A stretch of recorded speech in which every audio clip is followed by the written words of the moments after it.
Good evening and welcome to the Everett School Committee Budget Committee of the Whole meeting for Thursday, April 16th, 2026. The time is 6:40 p.m. Clerk, could you call the roll to determine a quorum? Mr. Almeida Barros. Present. Ms. Babcock. Present. Ms. Cardello. Present. Ms. Cornelio. Present. Mr. D'Onofrio. Present. Ms. Cristiano. Present. Ms. Guerin. Present. Mr. LaMonica. Mayor Van Campen. Present. Chairperson Hurley. Present. 9 members present. 9 members present. We do have a quorum. If everyone can join me in saluting the flag. I pledge allegiance to the United States of America And to the republic for which it stands, stands one nation, under God, indivisible, with liberty and justice for all.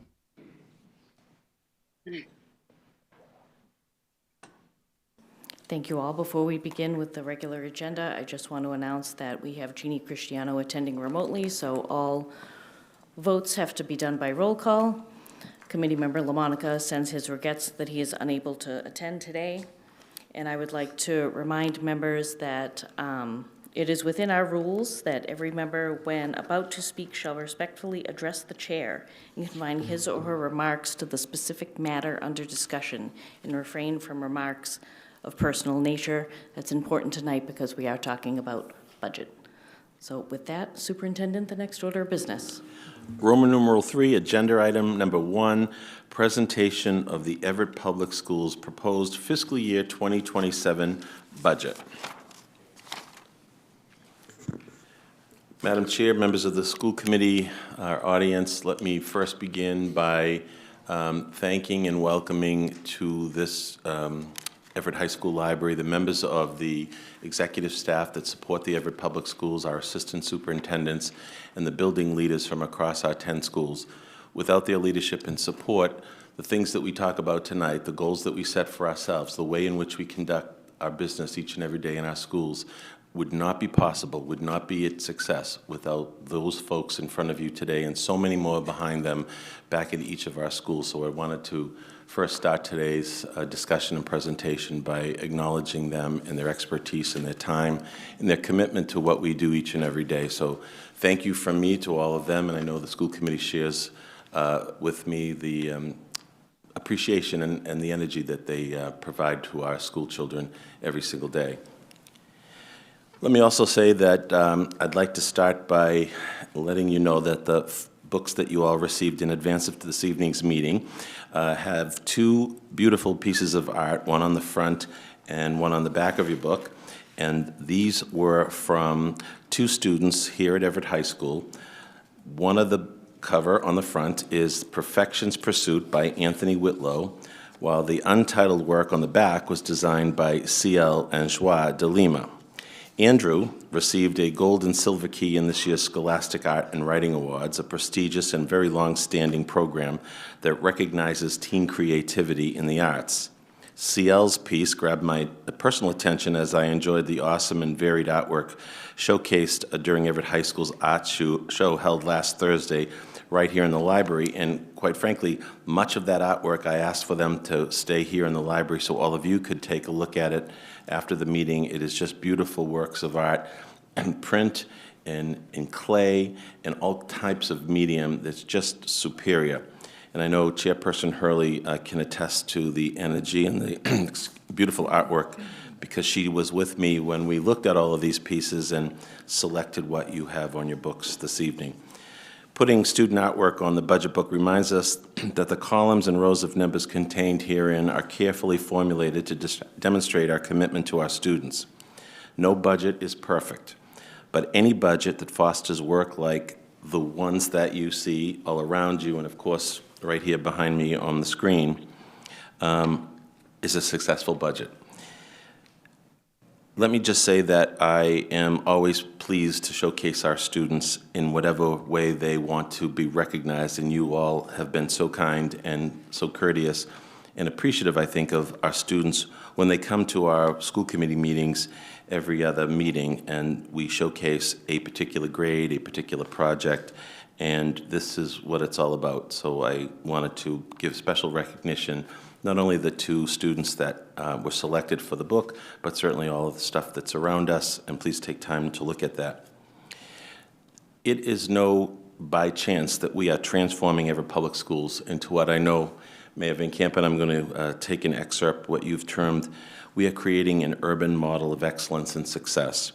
I want to thank our teachers and our students and everyone here at this table for playing their own particular part in moving us forward in meaningful and tangible ways.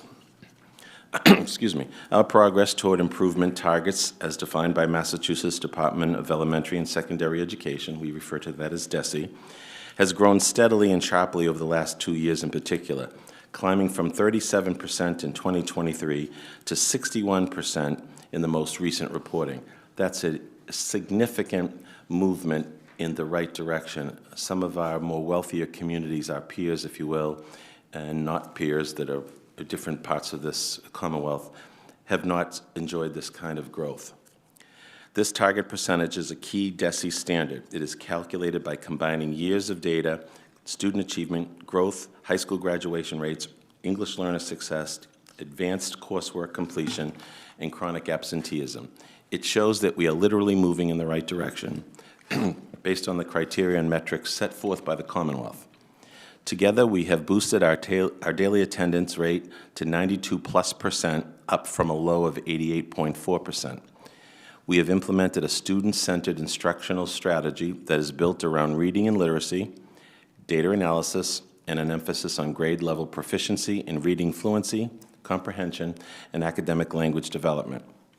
Thanks to a grant from the prestigious Barr Foundation, we are rethinking how our high school students get the most out of their education, whether it's inside this building or through alternative programs. We do this with the understanding that the practices of the past 5, 10, even 15 years might not really be the best way any longer to serve our students today or tomorrow. We must continue to explore expanded career and technical education, which next year we will see an addition of 2 programs, one in multimedia production and broadcast and the other in public safety. That will kind of round out what we offer our students as options to move into the workplace after Everett High School. At the early education and elementary levels, we are launching the first full-day pre-kindergarten option, as you all know, as well as a dual immersion program in Spanish and Portuguese beginning next school year, 26-27. These are 2 major initiatives that we are moving forward with, endorsed by this school committee, and I can promise you good things will certainly come from those 2 initiatives alone. To develop a clarity and direction as we look further into the future, I'm convening a group of educators and external stakeholders to help assemble the district's first ever strategic plan, an undertaking that will begin in earnest later this month and guide our work over the next 3 years in particular. And I want to thank publicly those people who have signed up and want to participate. It has been an overwhelming response by our external community who have believed that we can do better things and want to work with us to give us some of their ideas, and I thank them publicly tonight as well. Similarly, we must continue to push forward with space solutions, from the near-term relief of our elementary schools to a long-term dream of building a new Everett High School. And we must continue to highlight the awesome accomplishments of our students and faculty, something, of course, as I mentioned a minute ago, that you allow me to do every other meeting here at the Everett High School Library. This brings us to the reason for tonight's meeting, our proposed fiscal year 2027 budget. It is my duty as superintendent to present a balanced budget to the school committee. The numbers and details we are sharing tonight represent what I believe is the best way to maximize the dollars we receive from the taxpayers of this city and the Commonwealth of Massachusetts. This is how we build upon the successes and priorities I just referenced. Over the last several months, we completed an exhaustive process that was led by our Assistant Superintendent of Finance, Mr. Chris Barrett, who will provide some detail very shortly. I want to start by saying that our total budget increased by 2.28% over last year's 2026 budget, a comparatively modest number that must hold up against rising fixed costs, such as salaries, benefits, and special education expenditures. Last year, we received $8.8 million from Chapter 70 funding from the Commonwealth. This year, due to a decrease in enrollment in our public school system, our Chapter 70 funds grew only by $575,000. That figure is not commensurate with the increase in costs our budget must account for. Our Chapter 70 dollars are calculated based on enrollments that we report as of October 1st, 2025 in this case. And at that point, we reported to the Commonwealth 6,908 students. But chapter funding formula it is a concern because while we did lose students, we lost an inordinate amount of state support.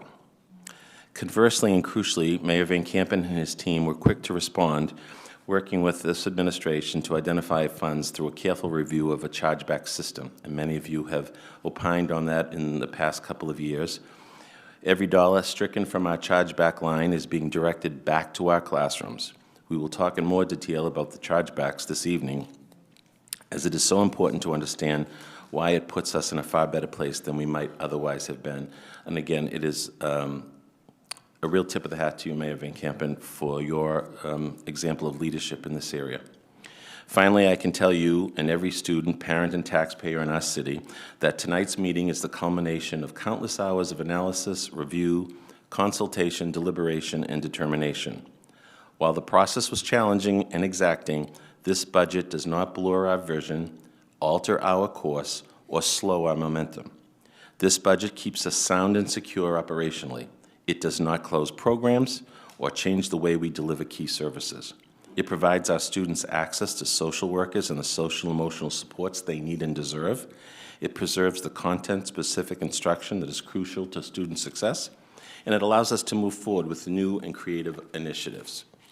It is a budget that will help us move our students through every step of their journey with the Everett Public Schools, whether we are talking about the students who will form our first ever full-day pre-kindergarten class or current Everett High School juniors who are starting to think about college, career, and beyond.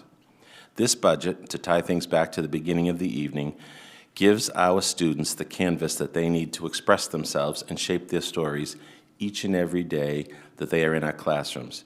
Every voice, every day, every story. With that, Madam Chair, I ask you to invite Assistant Superintendent Barrett to come forward to present the proposed fiscal year 2027 Everett Public Schools budget. So make a motion to invite the Assistant Superintendent of Finances and the team that Second. come along with him. Motion has been made by Mr. Barrow, seconded by Ms. Babcock, to invite the Assistant Superintendent of Finance and his team before us. Roll call. Mr. Almeida Barros. Yes. Ms. Babcock. Yes. Ms. Cardello. Yes. Ms. Cornelio. Yes. Mr. D'Onofrio. Yes. Ms. Cristiano. Yes. Ms. Cristiano. Yes. Ms. Karen. Yes. Mayor Van Campen. Yes. Madam Chair. Yes. So moved, 9-0. So moved, 9-0, motion passed, and I'd like to wish a very happy birthday to Mr. Barrett. The big 5-0. Thank you so Oh, much. I wasn't going to do that to him. Well, proudly having been born in Everett, I think I couldn't find a better spot to be today than with all of you, back in the city of Everett, a city that I deeply love and I appreciate. So thank you for having us here tonight. Superintendent Hart, you put it well. Like any district, Everett has its strengths and certainly its challenges. Last year, we graduated the largest high school class in our history. Our educators continue to positively engage students from pre-K through grade 12, even in overcrowded classrooms, finding creative ways to inspire learning. This overcrowding will persist, even with our decrease in enrollment. Tonight, we'll walk you through the FY27 budget proposal, including the key factors that shaped it and the process we used to develop it. We will present this budget school by school, district-wide, to provide full transparency that I know the school committee expects. Now, looking back at FY26, last year we were able to continue to make strategic investments in IT, infrastructure, systems, security, resources. We also engage students and families through inclusive events that strengthen belonging and support student success. Emergency preparedness training has continued to be implemented across the district to ensure the safety of everyone in all of our schools. Year 2 of the 3-year Student Opportunity Act plan was successfully completed. but enrollment has dropped sharply compared to previous years, and that direct impact certainly impacts our financial position. Our decisions this year have been deliberate and focused, with protecting the classroom at the center of every single decision. And while new obligations and rising costs certainly will continue, we must balance them against the challenges related to the decrease in enrollment. The FY27 budget continues to focus on what matters most, as the superintendent alluded to: teaching, learning, and the student success that we continue to see in our classrooms. We are committed to maintaining high academic standards and investing in a student-centered curriculum that is inclusive, equitable, and includes dual immersion programs, as the superintendent spoke about, and I know a priority of this school committee.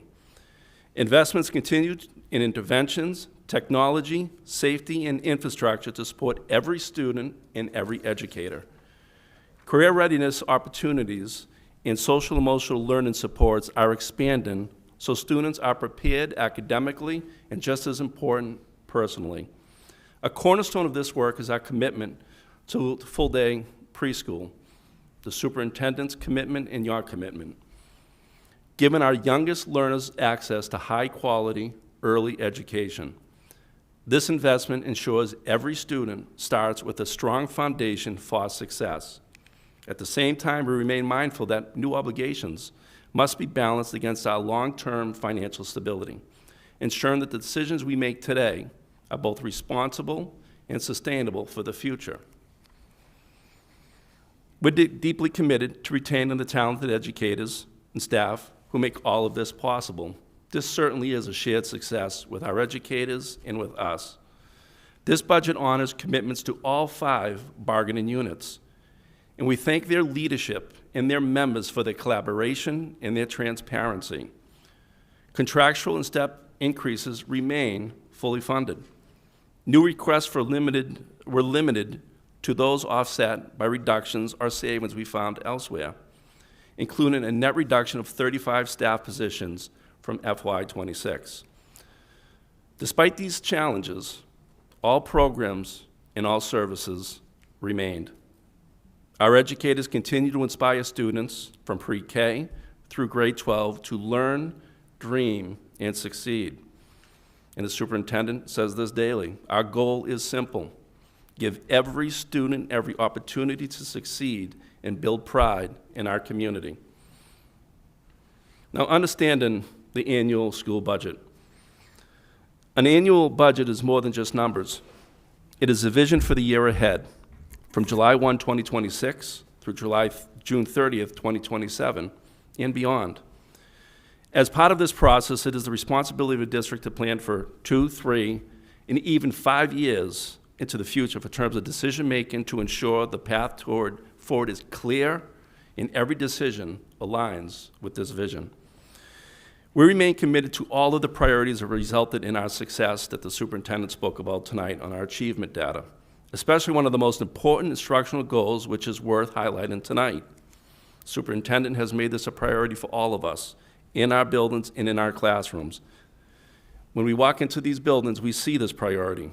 Educators will intentionally implement student-centered literacy instructional strategies with high-quality instructional materials to plan data-driven instruction, ensuring all students, and especially students with disabilities and multilingual learners, experience targeted, rigorous instruction that leads to grade-level proficiency in reading, fluency, comprehension, and academic language development. That certainly has been a success, as we have seen of late with our achievement data. At its core, this budget reflects our values, as I've spoken to: transparency, inclusivity, and adherence to all laws and regulations.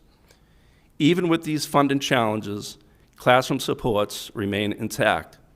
These supports are the reason we've been able to achieve measurable gains in student progress. And through it all, we continue to balance new obligations against declining state resources. The budget timeline. The FY27 budget process began far earlier than in prior years. After the October 1 enrollment report revealed a decline of 339 students across this district, we went to work. We worked immediately as a team. We held regular daily meetings with leaders across Everett Public Schools and the city, including the superintendent almost on a daily basis, Superintendent Hart. The mayor and his team have been willing to sit down regularly about the challenges we're facing as a community. Assistant superintendents, principals, school leaders, department heads, and educators engage in each group thoughtfully and exploring every opportunity available to us to make the changes needed to meet the challenges ahead. From October through March and into April, we developed projections, tested multiple scenarios on a daily basis, and engaged stakeholders across schools and departments. In March, we finalized the budget structure and aligned it with all state reporting requirements, understanding even then, into April, we continue to work on these different scenarios. Tonight, as Chair Hurley spoke to, the meeting of the budget and the committee of the whole, on the whole is the first step in this process, public process. In the weeks ahead, a public hearing will be held, followed by a school committee vote on May 4th. And a budget will then move to City Council. You'll hear throughout this presentation about all the necessary increases in costs we are obligated to support while managing decreases in funding, as I've said before, and you've heard it regularly already, a decline in enrollment. Now, the contributing factors that we're up against are significant. Several key factors shape this year's proposal, and the superintendent alluded to them. We continue to implement the Student Opportunity Act for approximately about $1.9 million. Special education expenses, as in every district across the Commonwealth and across the nation, continue to increase by about 5.23%, representing an impact of about $1.9 million in increased costs. Health insurance and infrastructure costs are also rising, reflecting necessary investments for district operations. Even with the reduction in staff that I spoke about tonight, you notice there is going to still be an increase in the salary lines. This is due to satisfying contractual obligations, the impact of step increases, benefits, and other key factors that go along with the employment of the staff that we have in Everett Public Schools. Now, the superintendent spoke about this, and this was an important part of the puzzle. Most importantly, the school district chargeback from the city was frozen at $36 million. Prior to this, estimates pointed to a chargeback total that could have reached close to $41 million. Freezing the chargeback number at $36 million provided us with a savings of $5 million, which, as the superintendent spoke to, we reinvested immediately into the classrooms to save positions, saving approximately 48 staff members. This is an example of how we continue to balance rising obligations and limited funding through the help and support of City Hall. The formulation of the chargeback number, which is up on the screen here, is a memorandum of understanding between the city and the school department that captures school expenses paid by the city, which have occurred due to school operations. Our highest costs are for health and life insurance, and this is the same for the city. Retired and new employees at $17.26 million. Our next highest number are the state charter school and school choice assessments at $14.36 million. Other costs include other benefits, which include workers' compensation, Medicare, unemployment insurance costs at $2.26 million, and the school share of the city's retirement assessment at approximately $2.1 million. Other budget assumptions that we need to make as we've put together this budget are the enrollment declines led to a less than 1% increase in Chapter 70 funding, compared to a 7.5% increase going into FY26 last year. While we could not maintain all staff levels, all programs and services for students were preserved. That was the charge that the superintendent gave us. This budget is a strong investment in students, families, educators, program, and people. Above all, we took every step to minimize the direct impact on the classroom. Now, for enrollment, you will see here two graphs. The totals on the chart on the right are based on our October 1st submission DESE for our enrollment data. If these are the numbers that they utilize to provide us with our Chapter 70 funding for the following school year. As you can see, we experienced an influx of new students from 2022 through 2024. The significant decline in 2026 returned us closer to our previous enrollment numbers in 2022. The numbers presented in 2026 in prior years reflect our October 1st enrollment data each year, as tracked by DESE, and as I said, determine our Chapter 70 funding. On October 1, our enrollment number this year was 6,908 students. This represents, as I said earlier, a decrease of 339 students from 2025. Our 2027 projected enrollment is estimated to decrease already, as you see on the left, an additional 205 students to a total of 6,697. We use these projections as a guide as we make our staffing and budgeting decisions for next year and in the following years. In this slide, you'll see the proposed school budget at a macro level. The first financial slide represents data at the highest level. It shows our proposed FY27 total budget, which is made up of our school department operating budget of $139,290,473, plus our special education transportation budget of $6,104,926, to arrive at the total school budget of $145,395,399. And please note that special education transportation funding is contributed by the city and is itemized outside our operating budget, as it does not roll up into our net school spending requirement from DESE. Now, in a micro view of how that budget is made up in the summary, you'll notice that these numbers are directly from our general ledger. In the prior year's presentation, and I know we went in depth this last year, so we won't do it again, we expanded the chart of accounts to promote transparency, and these lines mirror how we must report this data to DESE. As we get into the individual departments and school budgets, we will be presenting school administration, system-wide programming in each school by personnel first and budget second. And I will stop for questions at the end of each section, or maybe at the end we have those questions as you gather them throughout these presentations. Any questions at this point? Thank you. Now, you will see reductions in these next several slides from system-wide to our schools. Identified, and this is where we have identified to repurpose funds where vacancies were not carried forward for FY27. These moves saved Everett Public Schools $3.4 million. Additionally, you'll see a number of tighter reductions in curriculum spending. These measures were implemented after we conducted a comprehensive review in partnership with the instructional leadership team led by Dr. Adams, which evaluated existing resources we could continue to use for FY27 and identified areas where further investment was not needed for FY27, meaning we could look at the curriculum that we're utilizing this year and get through FY27.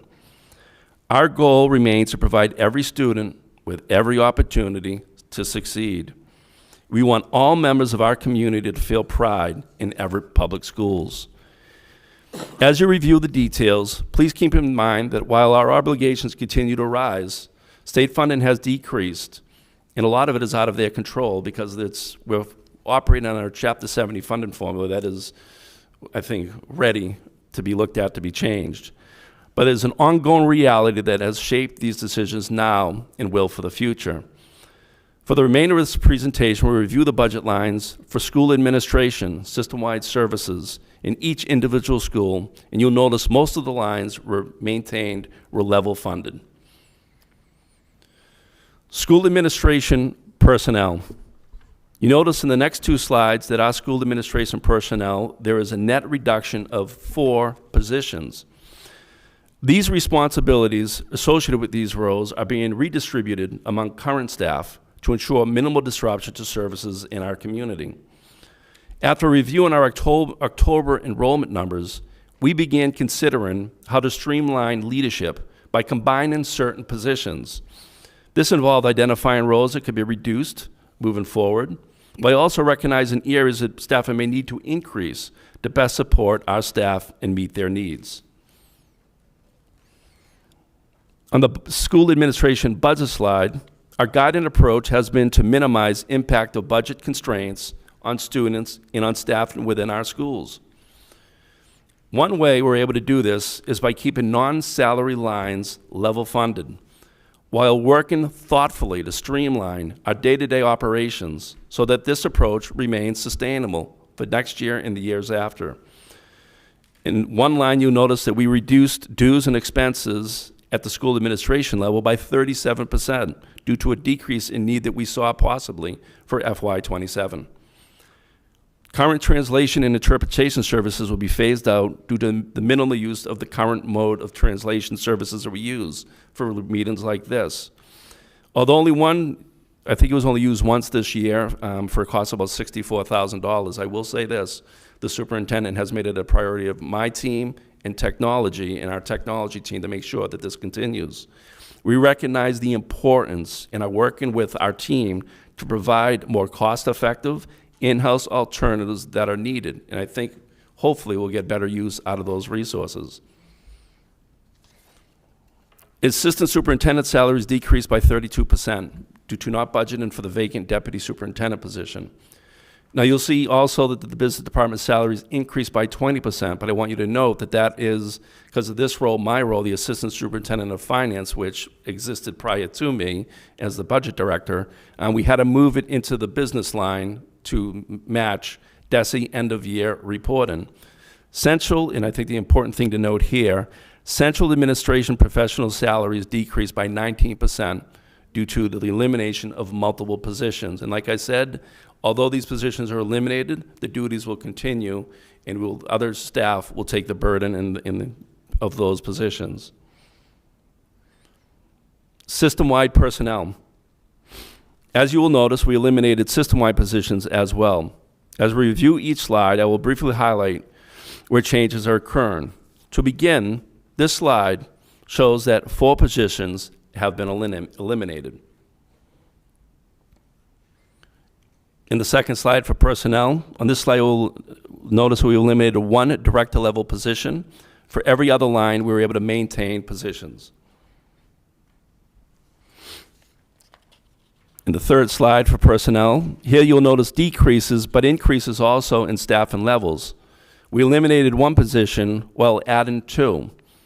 The 2 we added were considered necessary as they were student and staff-facing roles. These are opportunities. We looked at district-wide positions and looked how we could continue to impact teaching and learning.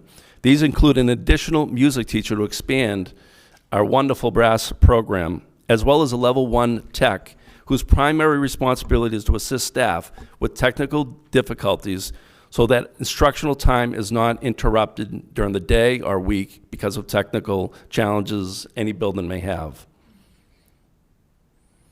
Slide 4, the only staffing change of note was an addition of a special education team leader. This person works out of the Devon School and helps to ensure compliance for our students' educational plans across all schools. In total, we have a net decrease of 3 positions at the system-wide level. Now for the system-wide budget, over the next 2 slides, we will review changes that are made in the system-wide expenses. Curriculum, as I've mentioned earlier, but curriculum and instructional department decreased 58%. This is another example of using current curriculum resources while conducting a comprehensive assessment to determine where curriculum purchases were needed for FY27. The EL department budget decreased 30% to FY26 by utilizing FY26 supplies and materials that were sufficient to maintain that department the following year. K-8 STEM decreased 83% due to the purchase of curriculum that we could utilize next year for curriculum we purchased this year, and it can continue for years after. We will continue to do this a lot with our curriculum lines. The library decreased 45% due to the budgeting for shelving and furniture purchases that we were able to make this year and were not needed in FY27.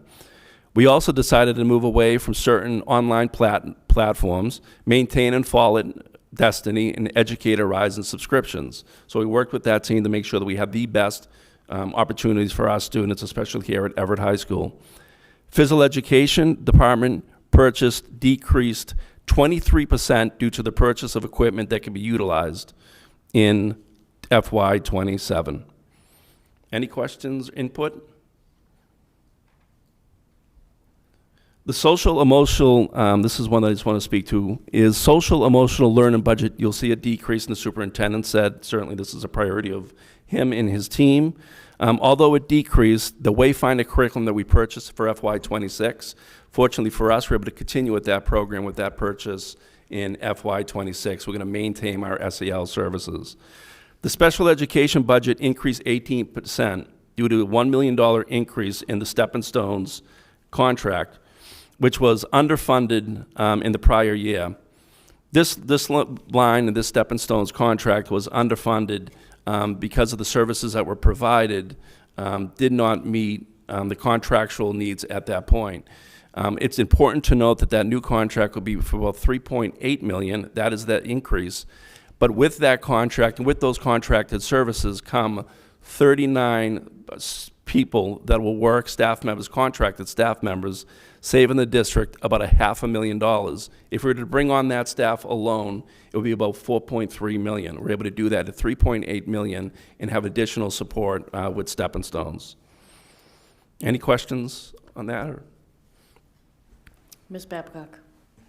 Through you to our guest, could you explain what the Stepping Stones program is? Absolutely. Thank you. The Stepping Stones coin, I'll explain it for the the Webster School and several of the schools, but a lot of our special ed program is an important program and provides services for our special ed students. These are services that are tied to IEPs. Absolutely, we have to provide those services, whether speech therapists, PT, OT, we provide those services. The important piece to that and tying it to the IEP are those are services that if we didn't have this contract, we would have to provide that staff. The staff at Stepping Stones, like I said, is 39 staff at the Webster School and multiple schools that have special ed programs. If we were to bring on that staff for Everett Public Schools, it would cost us, just for staff alone, and that's not the services they provide and the equipment that they bring in, at least $4.3 million. With this contract, we're able to do that at $3.8 million. And not only does it only provide services, but there's opportunity for professional development for our teachers and our staff and our administrators utilizing the Stepping Stones contract. Any other questions? Thank you, Ms. Babcock. Mr. Barros? Thank you, Madam Chair. You mentioned some of these reductions, such as the EL department, and you mentioned a few times that the reason of these reductions is because you have either purchased or you have acquired something that you're going to do next year, this year. Yes. So if I am the head department for that particular department, I shouldn't panic when I see this because what you were proposing to do next year, you are doing this year, and you are going to be able to use next year with what you just bought it. Is that correct? That is correct. What we've done since October, we've met regularly with the department heads under the leadership of Dr. Adams, and we went through every piece of curriculum, every program online and materials for the buildings. And you will also see increases in curriculum. I'm not saying we decreased all of the curriculum lines, but we looked for opportunities similar to the Wayfinder SEL piece that we're going to be able to utilize for multiple years. And a lot of this curriculum we're going to be able to utilize it through FY27.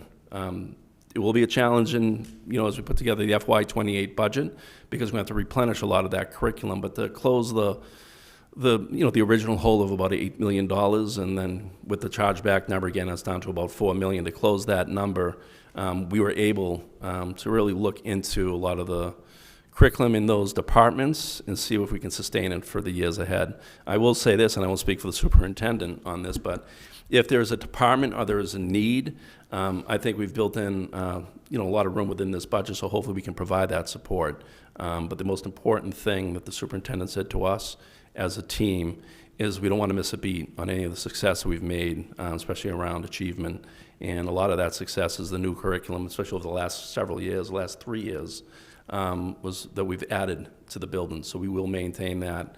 So any decision that was made around curriculum was a part of a team effort and did not come from this table. Got it. Thank you. Thank you. Thank you, Mr. Barrows. Ms. Babcock? Through you to our guest. One more question about Yep. curriculum, just to clarify. With curriculum, once it is purchased, is it something that is purchased that we are able to utilize, are we paying a fee to utilize this curriculum? Or is it something that becomes obsolete eventually? So None of it, curriculum certainly can come obsolete. A lot of the curriculum might have to replenish it at to certain levels, and certain curriculum we might have to replenish it. Some of the curriculum we're fortunate to purchase subscriptions that last multiple years. You look at some of the curriculum, we saw a significant decrease in curriculum where the Title II, the literacy and math directors worked at. They looked exactly what we needed, what we could utilize, and what resources, whether it's, like I said, online programming or curriculum that is not year to year, but it's multiple years. We can get through it for the following year. So we wouldn't, and personally, I wouldn't support a budget that had any curriculum that was obsolete or could possibly be obsolete in FY20. I know the superintendent. And there's wouldn't a either. constant review of our curriculum offerings because we are making a commitment to high-quality instructional material. So, to put it in kind of layman's terms, there's a shelf life to some of this curriculum, and we have a wonderful team of academic leaders that are actually housed at Vine Street and beyond, and they look at all the curriculum that we do across the district and make decisions based on what's stronger, what's current, and we make those changes. But what we purchased last year was significant, and that, again, kind of layman's terms, it has a shelf life. It has an expectancy for a couple of years. Ms. Babcock? So it is, for the curriculum, it is because it's a subscription. Because I think that some people are sort of thinking like, oh, you buy a textbook, you use it. I don't think it's quite the same way. You don't just check it out to somebody and put your name in the inside of the cover. It's not all that. Some of the curriculum is that. You're going to see that, like Cataldo at the health, for our health department, Yes. made a purchase, and we worked yeah. with Cataldo. Some of that is online. That's an online resource. Some of these are certainly online. A lot of it is, and that's why we did that level, that tech. We added a tech position to make sure that technology is always up to par, because I will say, as a former principal, when technology goes down, it impacts everything you do in teaching and learning. But that doesn't mean that there's certainly going to be the materials and the replenishment of materials that I think we can sustain. We can, after the meetings that we've had, and I will say there have been extensive meetings, and the curriculum team has met regularly to make sure. And that we didn't decrease all curriculum within these lines. You're going to see some, you see also a lot of increases. But we were able to sustain those increases by, getting by on other areas for curriculum.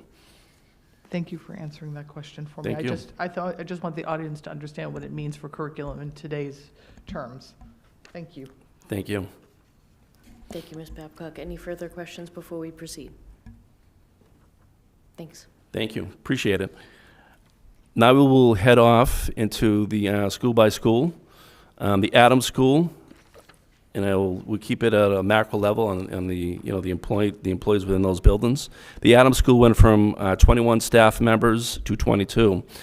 The additional staff member will provide English learner services within the special education setting. So that is a service we have to provide in those buildings. So even though we've reduced staff, we still have to meet certain needs and requirements, and a lot of that is around special ed and, of course, EL. The Adams School budget, there are very few shifts in the Adams budget beyond accounting for that one additional position. Every other increase is tied to contractual obligations I spoke about earlier. The Webster Extension went from 55 staff members to 51. Their extension, the Webster extension, we were able to reduce 5 positions and increase the special education staffing member, similar to the Adams, to meet the service needs of students in the program. All reduced positions were vacant this year, and we did not fill them.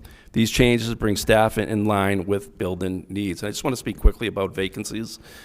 These are certainly positions in FY26 as we put together the FY26 budget that were needed, and certainly, in a perfect world, we would carry a lot of these positions forward.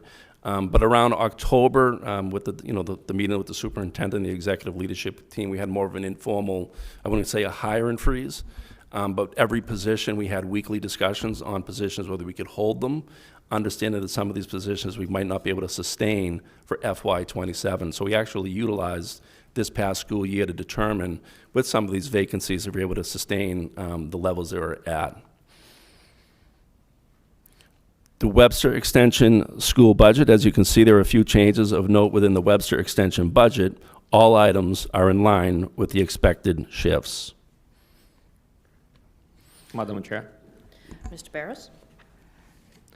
Thank you. So these 4 positions that you are referring to, in other words, 2 you are eliminating, 2 you are not filling. So of those, for the extension, we have several vacancies we're not going to fill. So we didn't fill them, so when we decided to eliminate those open positions. Correct. Okay. Thanks.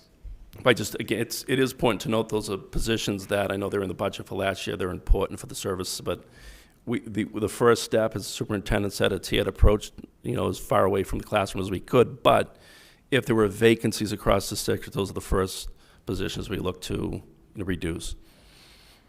Thank you. The Webster School, I'll move on to the Webster School, the Wildcats, maintained its current staffing level. You may notice shifting between lines as positions have moved to different categories to best meet the ever-changing needs of the school. We've had an additional guidance counselor that we had moved from one of the opportunities of the vacant unassigned BCBA. We're going to add an IOP head teacher. We're going to go back to the way that model was, shifting from the position of the assistant principal at the Webster School. We reduced the school substitute teachers, 2 of them at the Webster School, in the classroom teacher lines to accommodate these shifts. At the Webster School budget, the administrative salaries decreased 44% due to the elimination of the assistant principal position.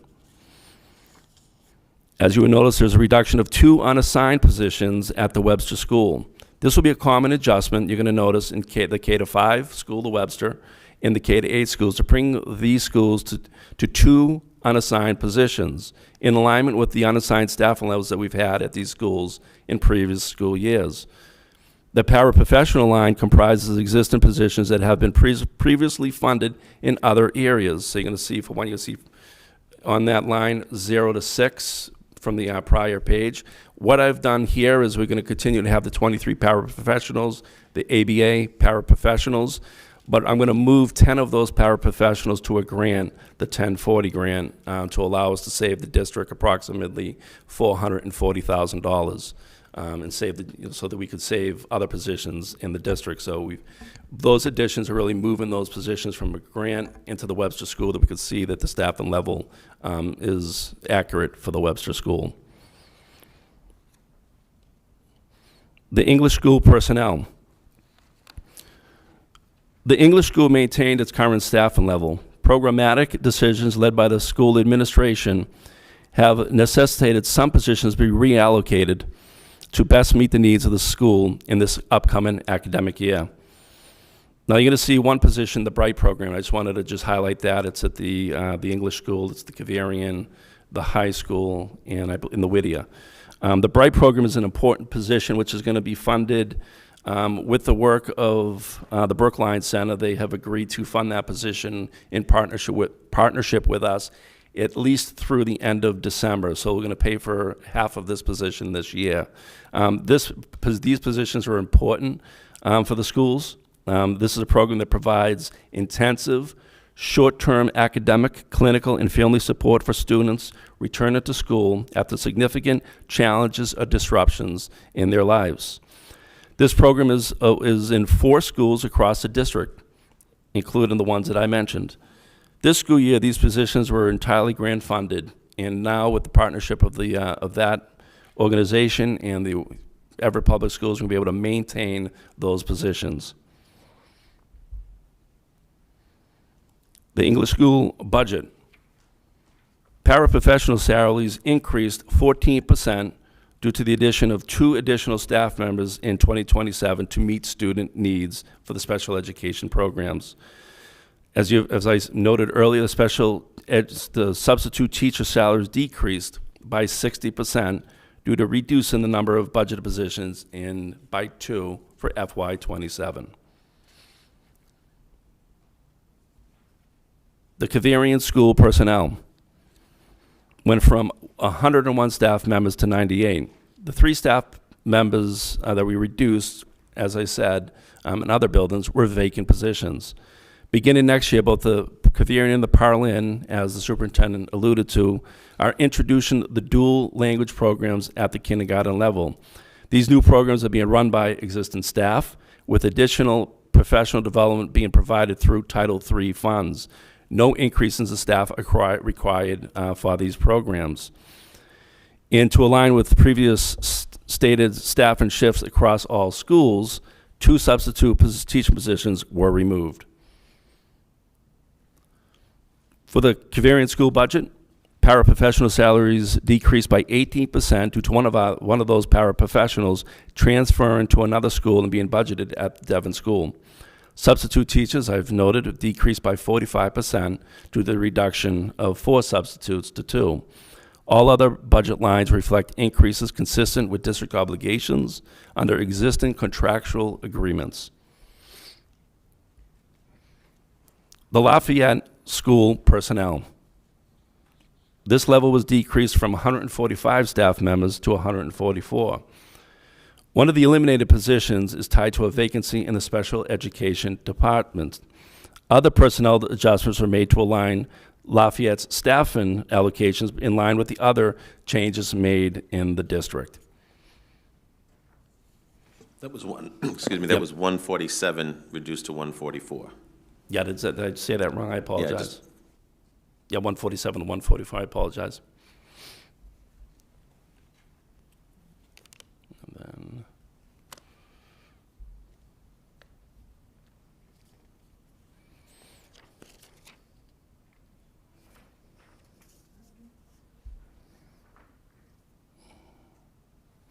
And then what school am I at right now? I apologize. What was it? Oh, the Lafayette. I apologize. You threw me off, Superintendent Hart. Lafayette School personnel, the Lafayette School decreased from 147 staff members to 144. One of the eliminated positions is tied to a vacancy in the special ed department, as I mentioned. The Lafayette School budget, paraprofessional salaries increased by 76% due to 2 kindergarten paraprofessionals previously budgeted in a special education paraprofessional line. We corrected that this year and moved it over. Substitute teacher costs decreased by 59% due to a reduction in staffing from 5 substitutes teachers to 2. The Parlin School. The Parlin School was able to maintain its current staffing level at 101. As with many other schools, you will see shifts between lines themselves, following deliberate analysis between school and district leaders. Beginning next year, the Parlin, as with the Cavarian, is introducing, as we mentioned, a dual immersion program at the kindergarten level. These new programs are being run by existing staff, with additional professional development being provided, as I mentioned, through the Title III funds. No increase in staff are required. The Parlin School budget, the only significant change in the Parlin School is a 53% decrease in the substitute teacher line due to the reduction in 2 positions for FY27. The Whittier School. The Whittier School went from 77 staff members to 74. In total, 4 positions were removed, including 2 being substitute teachers and 1 vacant position and 1 reduction of a position in special ed. Whittier School budget. The substitute teachers are down, as we've mentioned in all of the other buildings, down 50% due to not budgeting for 2 vacancies in FY '27.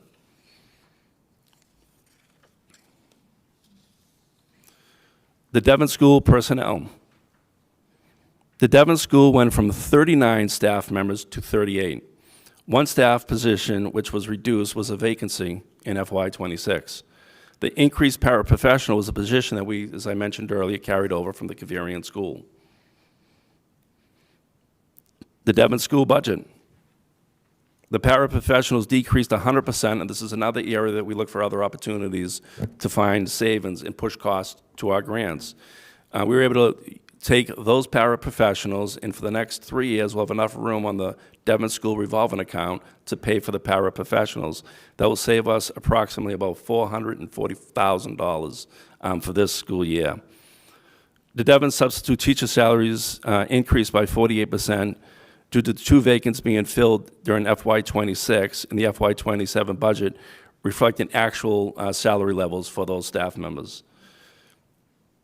In the therapeutic crisis intervention salaries, you see a decrease there is a decrease of 19% due to the budget of 1 less employee in this line.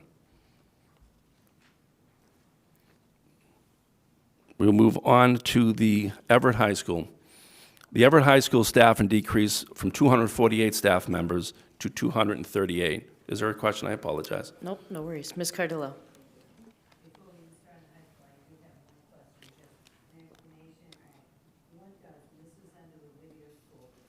Yeah, under the Whittier School.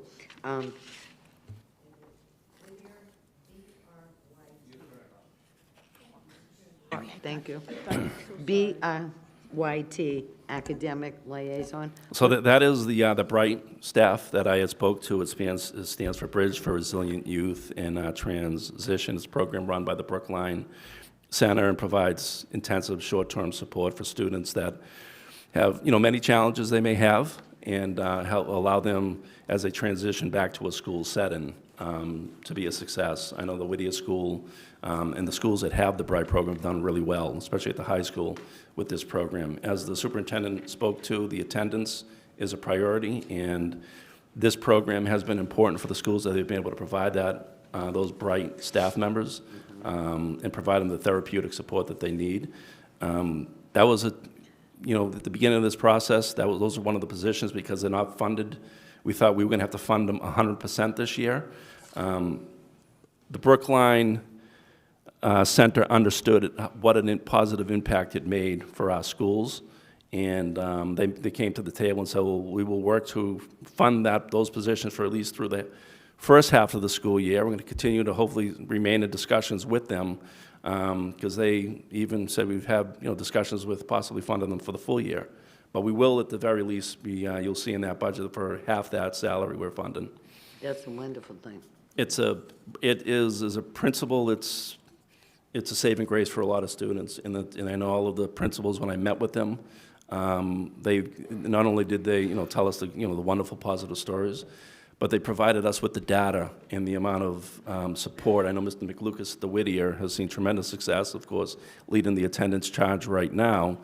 But utilizing that support for students that, whether they have school avoidance or, social emotional challenges, to have a point person in those buildings is crucial.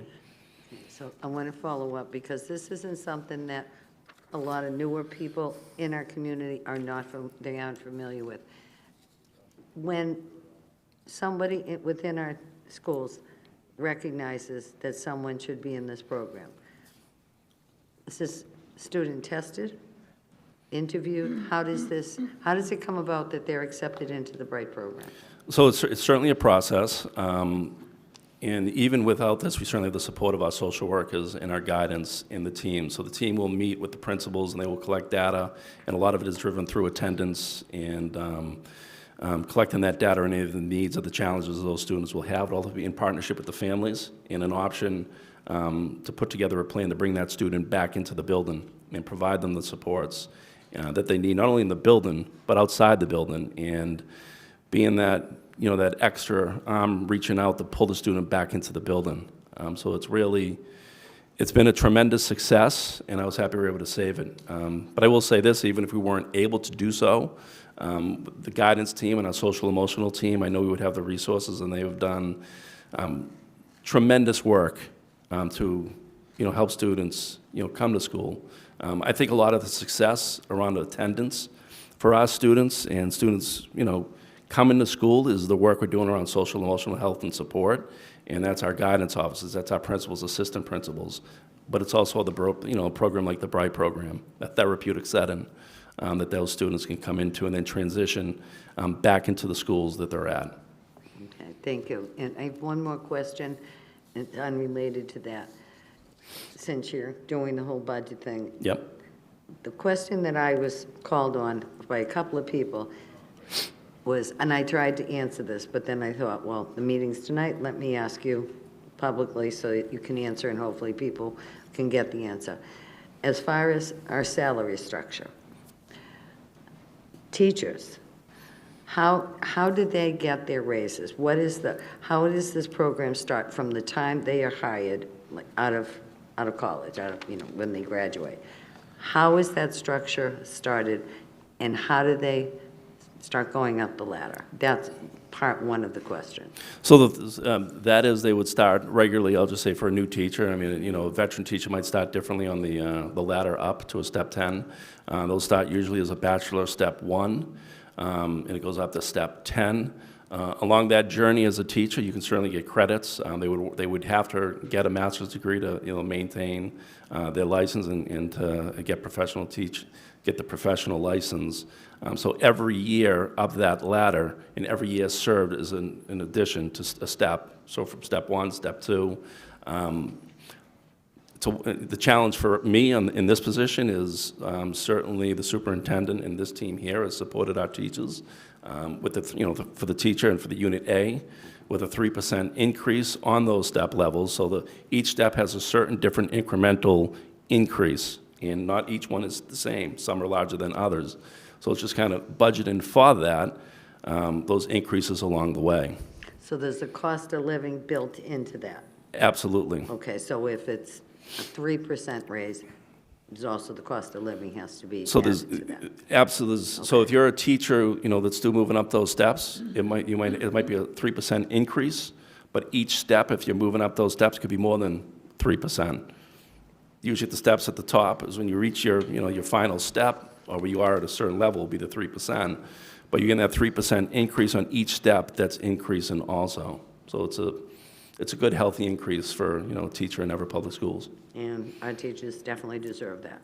I It's like, that firsthand. When you look at the achievement data and the success we're having with kids coming to school, I think the attendance rate right now is 92%, close to 93%, and I know the superintendent said he's not going to be happy until it's 100%. We're working towards that, but when you look at the accountability data that what our teachers are doing, 38% 3 years ago, and we're up, I think it's 61% right now. Some of those affluent communities up north, up Route 1, aren't doing as well as we are. And Amazing. they're going the other direction. The superintendent and this team, the school committee right here, with the mayor, has continued to work with our teacher staff to provide the best for our students. Our students won't want in Everett Public Schools, whether it's curriculum, we look for savings, but even if we needed to provide, we're going to provide that type of curriculum support, social, emotional health and support for our students. Another question, and most of our non-instructional people belong to a union?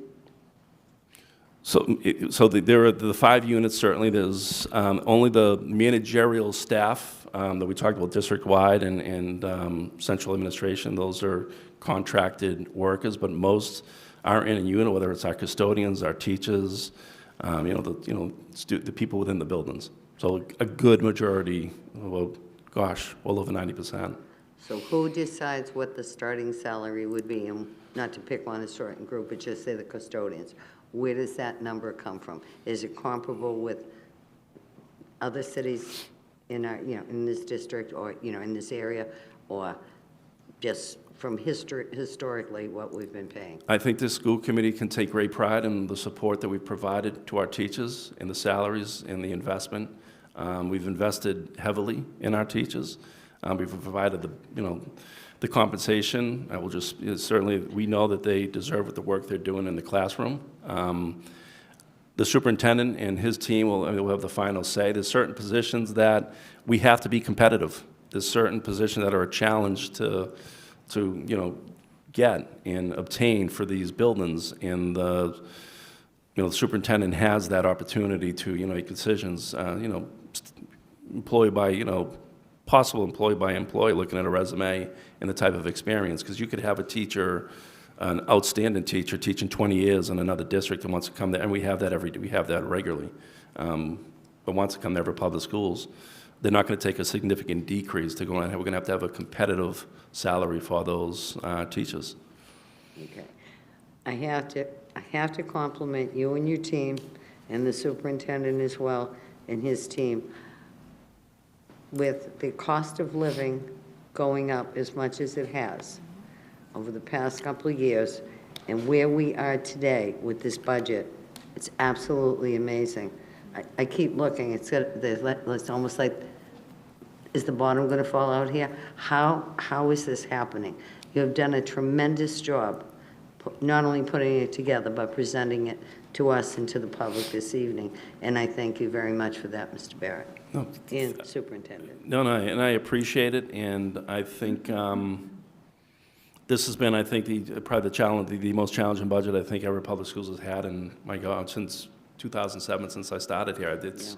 We have never had a decline in enrollment like we've had this year, and unfortunately for us, there's issues going around in the state and the nation and internationally right now that we only can handle what we can handle on the city level. And the heartbreaking thing for us is when we see 339 students reduce. Those are kids we love. Those are families that we want in this school system. And this is the school system where those families found, the safe place to be. And we're going to continue to do that. And I will say this: in October, when I saw that the enrollment number, back of an envelope, that's almost $20,000. Each student we lose is about $20,000.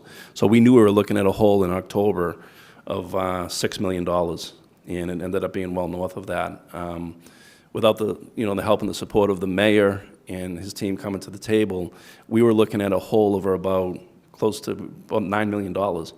And with the chargeback, the solution to freeze that, we still were looking at a hole of about $4 million. Reducing the staff, looking at vacancies, looking at areas. The superintendent was very clear. I met with him daily. I met with the group behind me. We can't do any of this work without the principals and the staff behind me. They do it. They're the ones that are in the trenches doing an amazing work to really provide these students and families with the opportunities that they need. But we did everything we could at a tiered approach to avoid cuts to the classroom.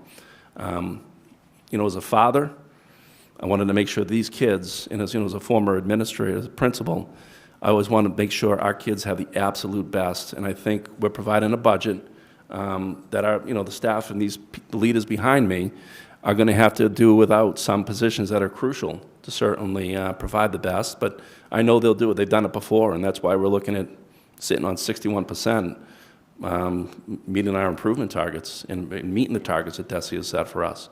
So there's a lot to be proud of here, and I think none of this happens without the teachers in the classroom. And that's why I know this school committee and the superintendent were able to come to a healthy contract agreement last year, and we have the best of the best in Everett Public Schools.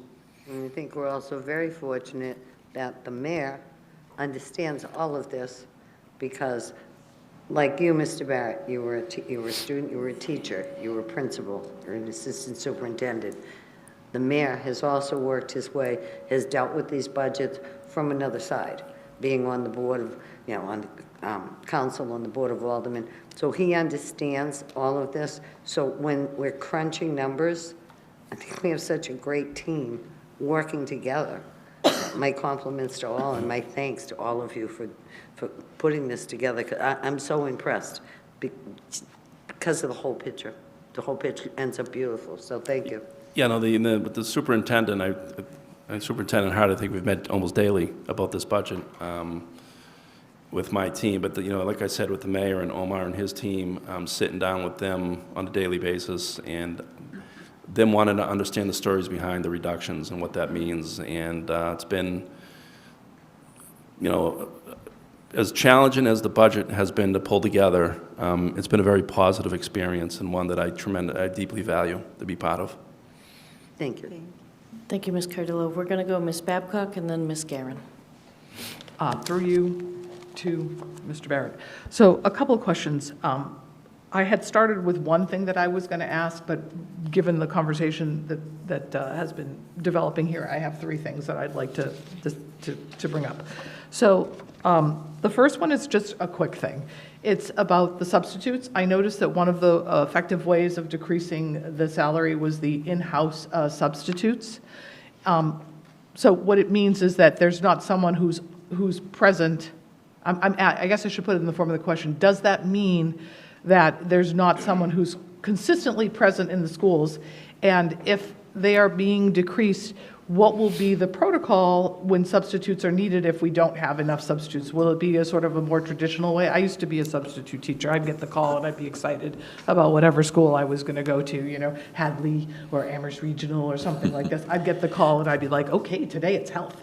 So Let me answer that would be my for you, question. and I'm sure Mr. Barrett has a more technical response, but Okay, at perfect. the end of the day, we had started at 2 permanent subs per building.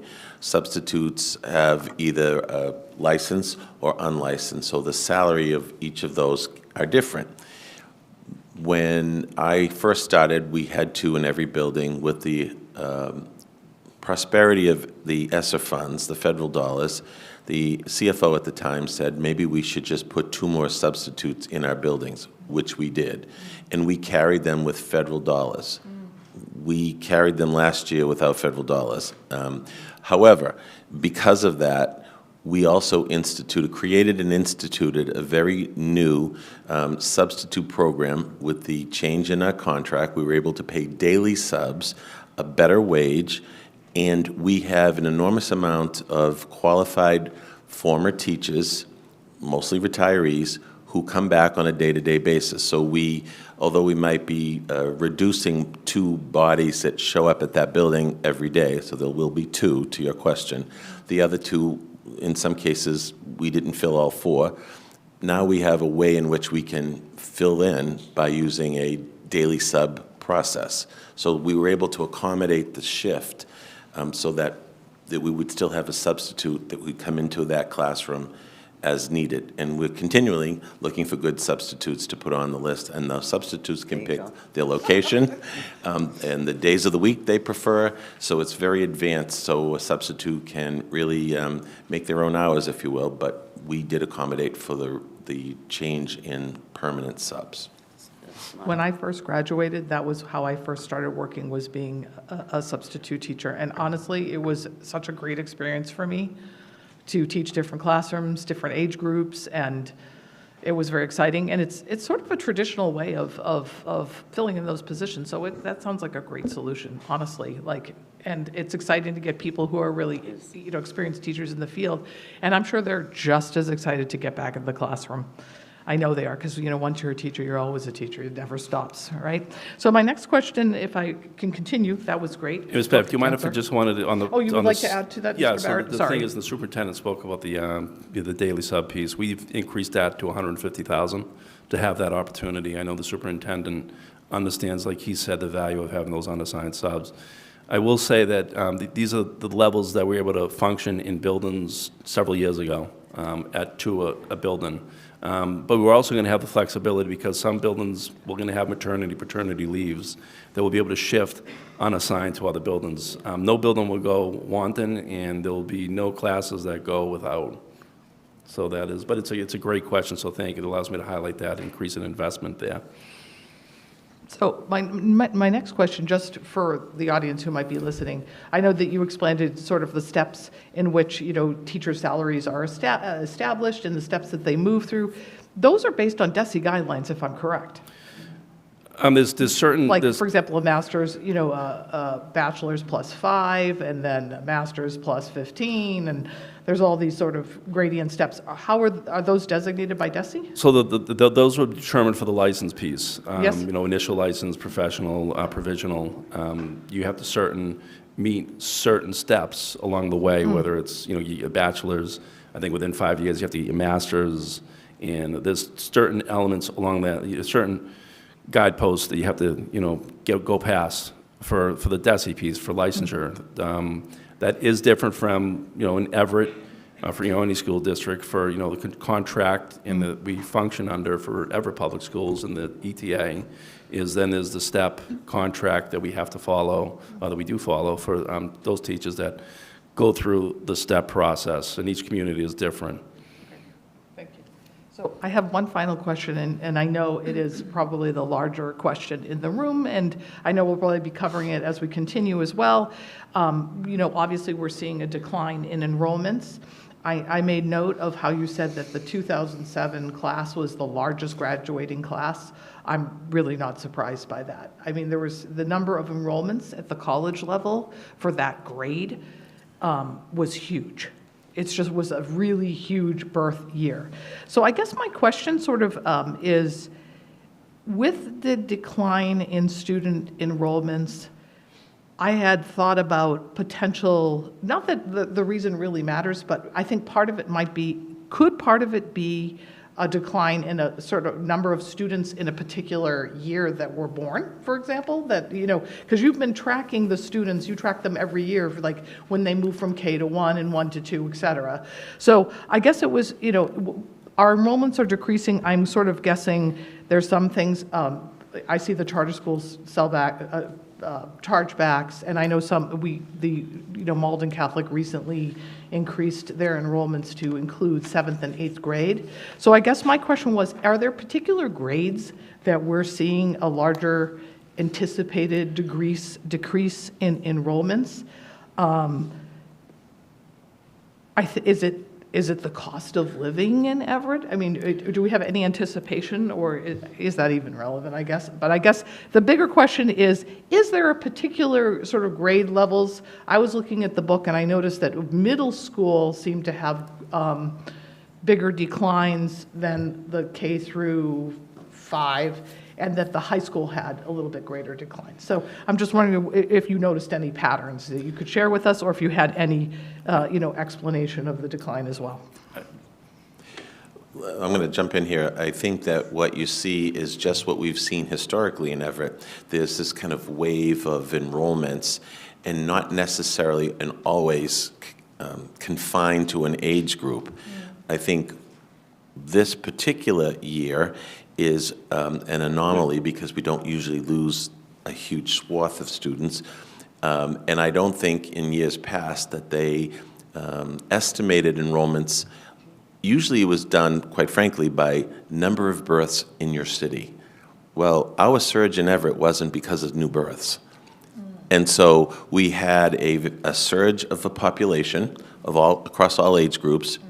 Some of them have left us, and left us with a little bit of a decrease oddly enough, in some grades. Now, we're already pre-registering for pre-kindergarten, and we've seen a surge in 3-year-olds, which are new families maybe, certainly 3-year-olds. So if those young people and families stay with us, we're going to have a pretty healthy growing enrollment again. So again, it's that surge, it's all cyclical. So I don't think there's any one contributing factor, but I think in years past, the way we analyzed and estimated new enrollments was very antiquated and very one-sided. You know, we're a city that welcomes everybody. We have housing, and we have a good school system. Things changed dramatically this year, really not any way that any one of us could have predicted it. I don't know if that's a really great answer, but I think we were looking for trends. We were looking to see if there was some reasons behind it. But I think, you know, again, it's been so unpredictable this year. You know, quite frankly, I don't think anyone saw this coming necessarily. But we want to be sure that we still provide the same high-quality service to our kids, because even though they're 339 less, it's not in one grade, and it's not because of one type of student. We have students that need our services, and that still costs us money. So, I think that answers that question. I was just wondering, because when you look at it, 2007 was huge anyway.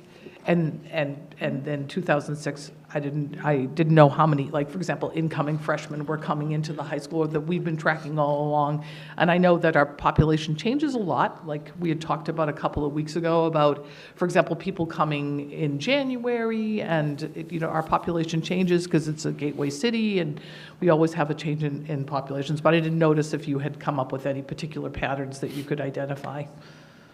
Well, thank you for speaking to that. I think that we all can read between the lines a little bit on some of the impacts of the decreases as well, especially in a gateway city. So. And can I just quickly on the decreases we're seeing? It's a number that's the total number.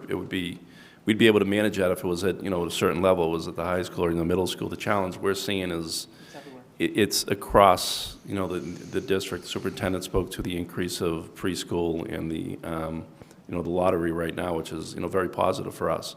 The challenge we have is even with the decrease in enrollment and the challenges that poses for a decrease in funding because of that, is we have to provide significant services for our students. We have a large special ed population in the city of Everett. We are proud to have a large EL population in the city of Everett. You look at the Webster School, every new child coming into the Webster School was an EL student.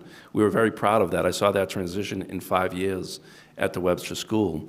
With those, whether we decrease in enrollment, we still have to provide those services, and that's the challenge that the gateway communities, and speaking to them, that we're hearing, is that we still have to, help these families and support them. And, what we have today, and school committee person Cadillo spoke to it, is it's a wonderful district, and we're going to continue to do everything we can, as the superintendent said, to provide the absolute best. All right, two last little comments. So one, it's like we have less students, which means less chapter funding money. But the truth is that everything, it costs more money too. The cost of, I am looking, we just went through collective bargaining at my university. We are looking at the cost of utilities that are absolutely, like, things that you just don't even think about, like electricity costs is going up, and certain things are rising. Even if those things had stayed the same, the budget would be, things cost more money, yet we don't have it, which I'm sure that everybody is experiencing right now, not just schools. So, but I think that so far from what I've seen, I feel like this budget has been very sensible in trying to work the very 100% best. I am really grateful that the city has helped to bridge the gap in that funding as well, because it wouldn't be as level as it is right now without that. So thank you, Mayor Van Kampen, for providing that bridge, because it would not have happened. $4 million is a lot of money, and 54 positions would not be helpful. That would hurt student-facing things. So, yeah, that's it. But thank you. Those answered my questions so far. I know you have the high school to discuss as well, but hopefully maybe that answers some of those questions for in that area as well. So I think Ms. Guerin has something. So thank you very much. Thank you. Thank you, Ms. Babcock. We have Ms. Guerin and then Ms. Cristiano, and I think before we get to the high school, we'll take a brief break. You got it. Definitely. Ms. Guerin? Sorry. Thank you, Madam Chair. I'm sorry. Sorry. Actually, my main question was about the substitute teachers and what the situation was going to be. Now, if I'm clear, you decrease the number of in-school subs, but you have more per diem subs? Yes. So we deliberately created a better system to replace the need on a daily basis with a daily sub. Okay. It actually costs us less too, but it is really driven by cost. It's just I was going to remove those two out, and I wanted to have an alternative that could work. And so we have a very robust daily sub pool that we call upon by school. Yes, that's great. Thank you very much. Thank you, Ms. Guerin. Ms. Cristiano? Thank you, Madam Chairman. I just had a few observations and a possible question for our superintendent. So part of my observation is when I've reviewed this budget over the weekend, I see deliberate adjustments that account for enrollment changes, the staffing needs of our buildings, and our considerable annual obligations. I want to commend the superintendent for leading us through this process in a calm and careful manner.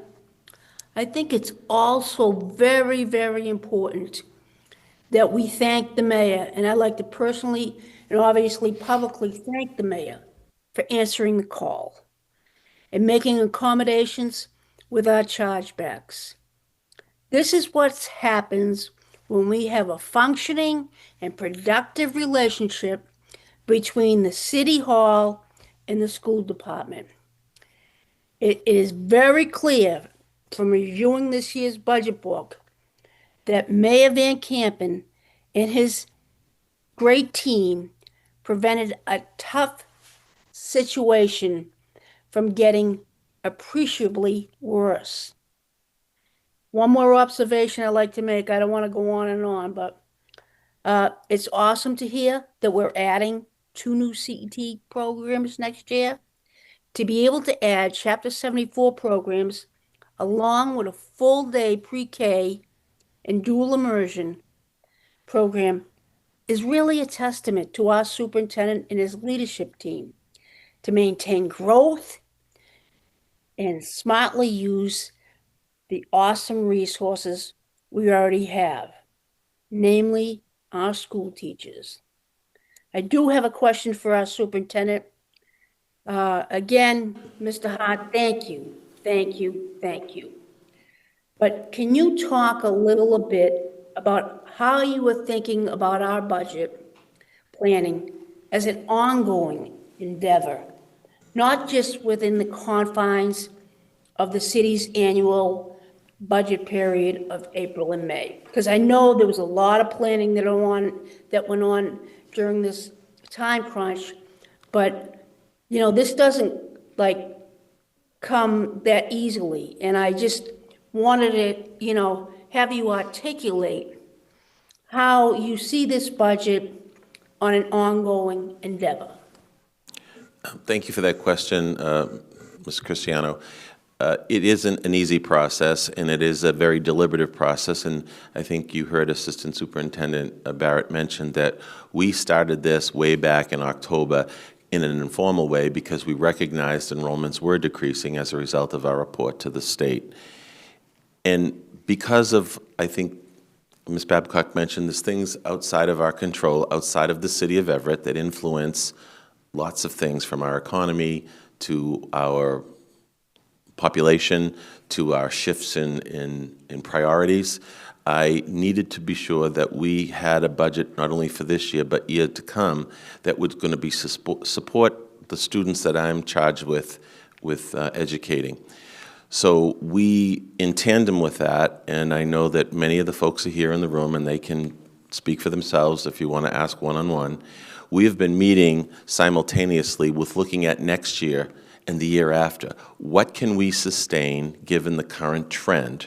If there is a trend, and I hope that it isn't, but right now in the very short term, I'm looking at a trend that's not going to put the city and mayor, I'm not going to speak for the mayor, but it's going to put us in a tough place. And you know, all kinds of costs have surged through no fault of poor management, through no fault of any one individual around this school district, or for that matter, any school district in Massachusetts. It's what's happening. So we're looking at a different budget next year, and I want to be sure that I make it clear to everybody, we may not be in this place next year.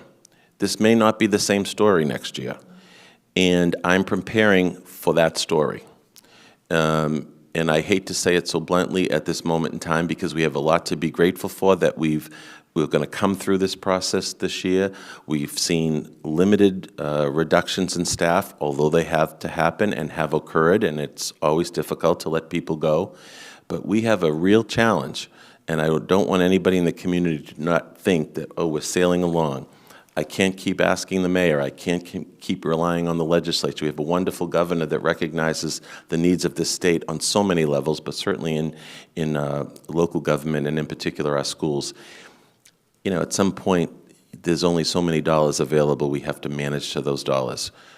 So to answer your question, Ms. Cristiano, it is an ongoing process. It is going to look different as we progress, and this year will be kind of the bellwether of what we do next and how we do it.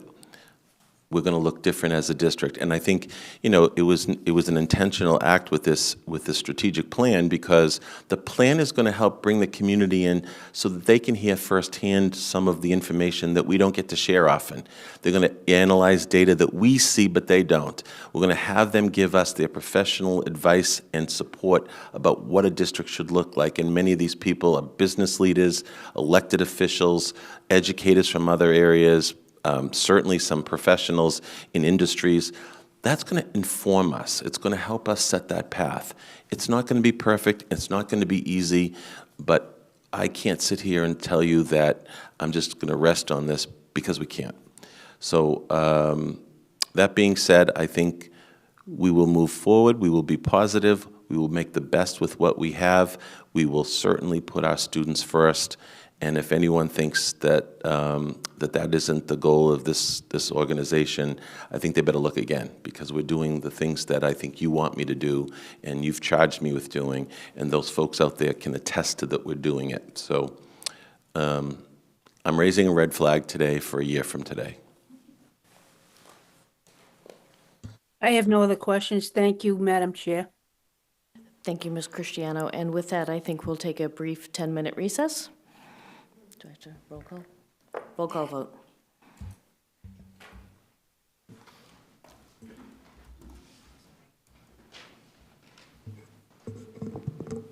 Madam Chair, move to recess for 10 minutes.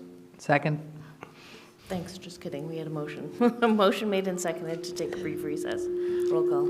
Mr. Almeida Barros. No. Yes.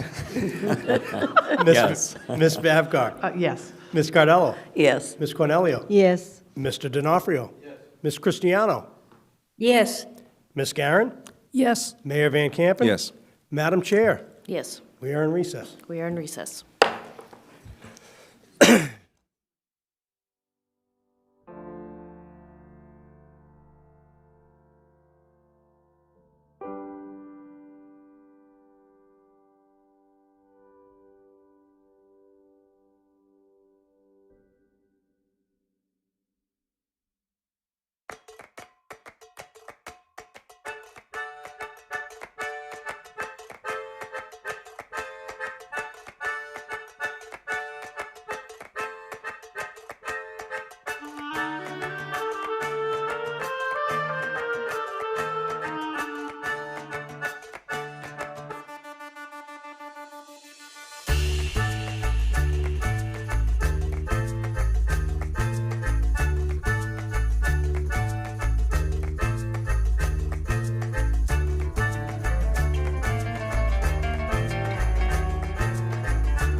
Good evening, and welcome back to the Everett School Committee Budget Committee of the Whole meeting. The time is 8:29 p.m. Clerk, could you call the roll to determine a quorum? Mr. Almeida Barros. Present. Ms. Babcock. Present. Ms. Cardello. Present. Ms. Cornelio. Present. Mr. D'Onofrio. Present. Ms. Cristiano.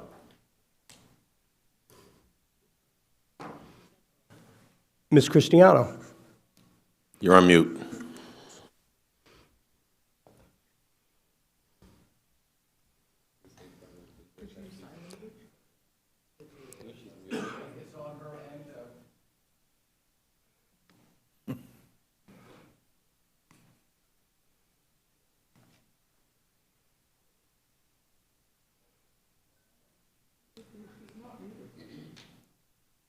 Present. Thank you, Ms. Cristiano. Mr. D'Onofrio. Present. Sorry. Yep. Ms. Garin. Present. Mayor Van Campen. Present. Madam Chair. Present. All 9 members are All present. 9 members are back. We do have a quorum. Mr. Barrett, would you like to continue? Thank you. I appreciate it. I think over the next couple of slides, I want to just at the high school level quickly go over the high school budget. I know we've talked about some decreases here. I want to talk about some of the positives and some of the programs we'll be able to maintain and if not increase. You'll notice in the high school budget number, the Gateway to College program budget increased by 25%. That's a positive. That's an increase driven by higher student enrollment in that program. The Science Department, another department here, saw a 13% increase.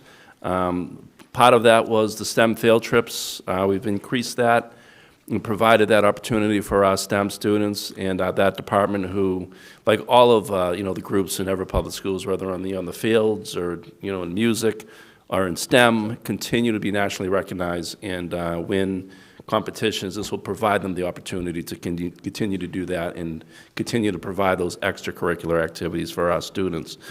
Social studies, we saw an increase for the professional development for that department for curriculum development. So that's another opportunity to provide the support our teachers need to continue to hone their craft in the classroom. And then the EHS World Language Department budget increased compared to last year. Many of those costs were covered by the Title IV grant. By moving those funds over to the general funds, we were able to include other opportunities for funding on the Title IV grant and provide the World Language Department with that increase. I'll move on to the alternate high school personnel. The alternate high school staffing, we decreased that from 9 to 5 staff members. Those are reduction in vacancies in that school.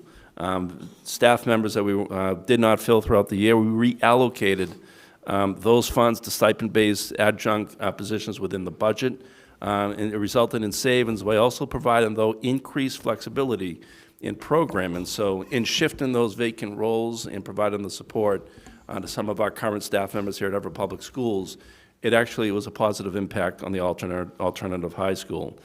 For that budget, you'll see that increase of 100% due to the need to, in that line for the adjunct professors and staff members, allowed us to provide support for English, math, special education, ESL, and science.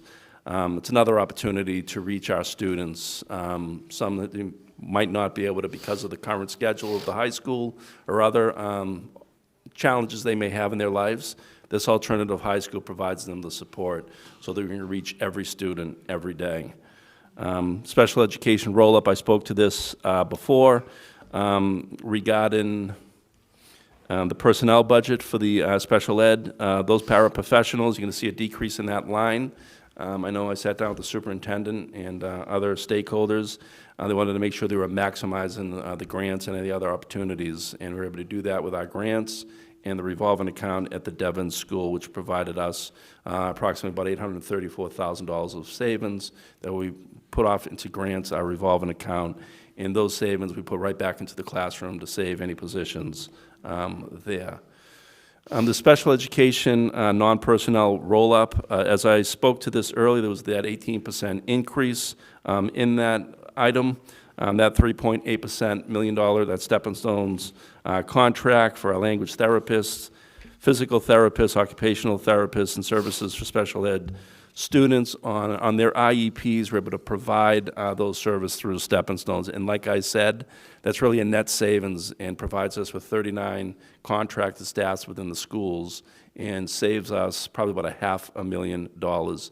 Another savings you'll see in special ed, I've met regularly with the special ed director to pull together this budget. When I heard those numbers in October, I knew the importance right away that special ed is one of those parts of the budget that can run away and get away from us. I met with him and his team weekly about his budget, about the needs. So I'm confident in this budget you see for special ed that we're going to be able to maintain those services and continue to provide the excellent support that we continue to provide our students in the schools throughout the district. And one of the things that we did is translation services at the special ed level. We thought outside the box, and other districts use Lexmark in-house a translation printer and services and reduce the FY27 costs by several $100,000. And this is actually a more effective tool that schools utilize for translating special ed documentation for our families. That savings there is, I think it could actually increase more, but I wanted to be more conservative on that number. But that's a significant decrease in that line they were able to shift elsewhere in the budget. Maintenance personnel budget, we're pretty even in maintenance. I know one of the items, certainly want to, the pride of, Everett Public Schools are our, of course, our school buildings, and maintenance continues to do a wonderful job to maintain the excellence of maintaining the schools throughout Everett Public Schools. The one change in there is we did level fund snow plowing at $75,000. I think this winter just proved to me that I'd rather have the money available to us so we can support, city services and provide the, snow removal for the, for our schools, and to continue to provide that. So we increase that item there. And I think we will end with impactful and inspirational quote by Superintendent Hart. I don't know if there's any other questions, or I thought we started with John F. Kennedy. We'll end with Superintendent Hart for a quote. Nice job, Chris. I appreciate your attention to detail and the delivery of the FY27 proposed budget, and I know that the school committee members had an opportunity to ask questions. I'm sure there's probably one or two more or any comments, so please. I also wanted to introduce Ryan Smith to your right. Ryan is quiet but steady and detailed and keeps us all on track. And if we miss a line, he reminds us. If I take a big assumption, he puts me in my place. But he has been an enormous support, along with Jimmy Perkins and our illustrious vice principal from Everett High School, who has provided us a lot of detail to support the work that we were doing. So I want to shout out to those three folks who I know the whole team relies on tremendously. So thank you to all of them. We had a couple hands up. We're going to go Ms. Babcock, Ms. Cardillo, and then Mayor Van Kampen, and Ms. Garin. Through you to Mr. Barrett or Mr. Hart, whoever feels like they would like to answer the question. Just, it's the Everett High School. We went through it a little bit quickly, and I had a couple of questions about it. One was, what is an EHS head teacher position? Because sometimes I see the word, for example, director, coordinator, and then head teacher. And if you could just clarify what that title means. No, that's good, and thank you for that. That is, I was using an example, the head teacher position is, we made some changes this year to provide an opportunity for some of the staff members to serve in those roles. And as an example, the head teacher of music, Gene O'Brien, who I believe he serves in that role currently, and it's an opportunity similar to the head teacher that we're going to have at the Webster School for our ILP program to provide the expertise in those areas and to provide, the leadership. And some of those positions also were called something different in last year's budget. That's why we wanted to show that little transition here, because they had different position titles. So the title changed in some cases. Yes, because I noticed the word coordinator kind of like disappeared somewhere else, Correct. and now it's a different role. I had another question, which was on the Everett High School salaries. It says administrative salaries. There was quite an increase, and maybe like significant increase, like a lot. So that is, and I thank you for pointing that out. We moved, as the superintendent said, we changed the deans to assistant principals at the high school. The deans were Unit A positions. We moved them to administrative assistant principal roles. When I was the vice principal here up at the high school, we had assistant principals, and those are more effective roles to the operations of a high school. So it's not so much of an increase, but a shift in a lot of that Unit A. Those staff members, there's certainly increases in salary on those items compared to being a dean, but elevating them to an assistant principal, they become 12-month positions, and I will say this, the high school is a 24/7 type job, and the summer is just as busy as the regular school year, so that provides a lot of flexibility for the operations of the high school. Where would the deans have fallen under the last year's budget? It would have been Unit A within the teachers' line. And now they're under? Now they're under the administration line.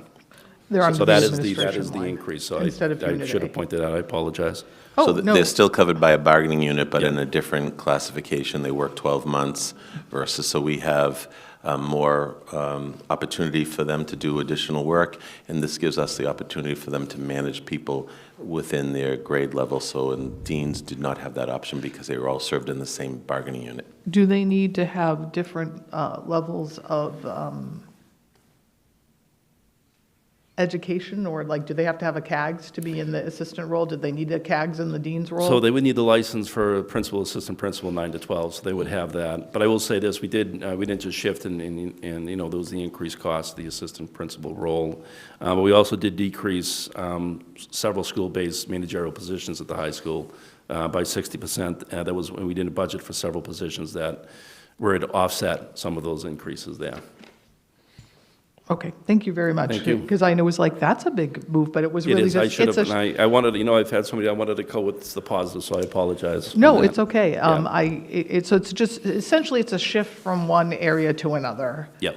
And also it's a little bit of an increase because this is a different, you need a different licensure as well. So, all right, thank you very much. I appreciate the clarification. Thank you, Ms. Babcock. Ms. Cardillo. Thank you, Madam Chair. Madam Chair, through you to Mr. Barrett. Maybe seem like an off-the-wall question, but there's a few of us in here that recently took the van to go on school trips to different places, the State House and whatnot. And it's a beautiful white van, but there's no step to help you get in or out. So it's a large step, and somebody who has more than a 33-inch leg, i.e. Mr. D'Onofrio, had no problem getting up and down. Somebody with a 29-inch leg, i.e. Mrs. Cardello, had a big problem and had to be boosted, and getting out of it, the driver actually had to catch me in his arms. So the second time we went in that van, he did have a little stool that you bring in and out. I was very surprised to see, especially where it's a newer vehicle, there wasn't like an automatic, like hydraulic step that would go up and down. I don't know that you can have that added on, or if we just need to make sure we have something safe. The stool is not that safe, depending on, Yep. the driver is very responsible and does help people in and out with that stool, but it's still a safety issue. No, that sounds like a great opportunity for Mr. Mareschi to look at that tomorrow morning, so I'll ask him to take a look at it. But I will say this, I know that's that white van, it's not like the one that you're speaking to that would have that natural step added to it, but I think, like you said, is something we will look into that and see if there's opportunities to, provide Yeah, and that. instead of just a regular little stool that you Yeah. would step on, maybe even something with steps that would be more solid and be on the ground, and, just something safer. Thank you. Thank you very much. Thank you, Madam Chair. Thank you, Ms. Cardillo. Mayor Van Campen. Thank you, Madam Chair. I don't have any questions. I did want to make a comment, and I'll speak in much greater detail to the community as the budget season unfolds. But I did, Superintendent Hart, at the beginning of the meeting, mentioned the shared goal that he and I have to make the Everett Public Schools an urban model of excellence and success. And when it comes to the Everett Public Schools, I want to be very clear that cutting instructional side expenditures for me is non-negotiable. I came into office 3 months ago. My plan, and I am fully aligned with the superintendent, and likewise he is fully aligned with me, is to make sure that the children of the Everett Public Schools never want for what they need to receive the greatest education they can, to make the Everett Public Schools an urban model of excellence and success. So I want to be clear about that, and I'll speak in greater detail about that as we go forward. But I did want to make a couple of comments tonight because the superintendent raised the red flag, and I'm raising like 7 red flags right now, Superintendent. One thing, unfortunately, that we are seeing come to an end is a reliance on federal dollars. Once in a 100-year investment by the federal government following COVID, those funds in this fiscal year, FY27, the upcoming budget, will no longer be at our disposal. The City of Everett will have to expend all of those funds by December 31st of this year. So that flexibility and that reliance is coming to an end, and that is going to result in a real need for teamwork, for collaboration, and creativity to figure out how we continue to fund our schools and our municipal services at a level that we all demand and that the children of Everett deserve. And I want to be clear about that. When I came into office, and I'll speak in greater detail about this as well, there is significant structural dysfunction in our financial systems that we have quickly been trying to fix through changes in fiscal procedures, accounting procedures, and generally how we do business, both in terms of policy changes that will be made, process changes that will be made, all with the goal not just to get to the FY27 budget, but to the point, Mr. Barrett, you raised, to get to the next 5 years' worth of budgets, because that is how I think, and I know that's how Superintendent Hart thinks. But I just want to say for the community, our financial footing is solid and strong, and in fact, Mr. Barrett and I were having this conversation offline, is probably more solid and more strong than most of the surrounding communities here in Greater Boston, as well as many affluent communities north and south of Boston. So we're in a really good place financially. We just have to manage the next 2 to 3 years as we learn to grow and thrive without reliance on those federal dollars that we've become so accustomed to.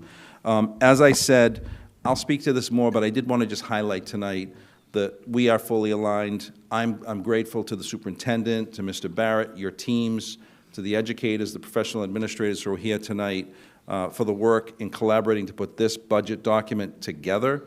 And I think the people of Everett can be proud of the work we've done together on the school budget. I hope the same for the municipal budget overall when that time comes, but that's for another day. But I do want to thank the superintendent, his team, and the school committee for the great work that this budget reflects. So thank you.